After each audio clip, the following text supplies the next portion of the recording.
मेरा नाम इब्रार पांडे। ब्लैकआउट के लिए हमें पहले ही यहाँ पे इन्फॉर्म किया था कि 10 मिनट के लिए या 20 मिनट के लिए यहाँ पे ब्लैकआउट होगा, पूरी मार्केट को इन्फॉर्म किया था।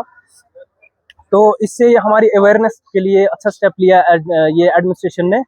तो हम एडमिनिस्ट्रेशन का बहुत शुक्रगुजार हैं। जब भी कोई ऐसा माहौल बनता है, ऐसी सिचुएशन बनती है, तो हमें उस टाइम क्या है कि हमें भागने का मौका नहीं मिलता। ये ब्लैकआउट का ये मतलब है, जब ऐसा कोई सिचुएशन होती है उससे हमें टाइम मिलता है शेल्टर्स में जाने के लिए, अपना बचाव करने के लिए।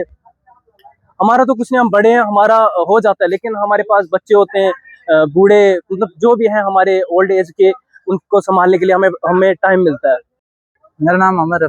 ब्लैकआउट हुआ सर, हमें पहले डीसी साहब ने ऑर्डर दिया था 8 बजे से लेकर 8-10 तक। तो हम सब ने जो है लाइटें बंद की, दुकानदारों ने पूरा पालन किया।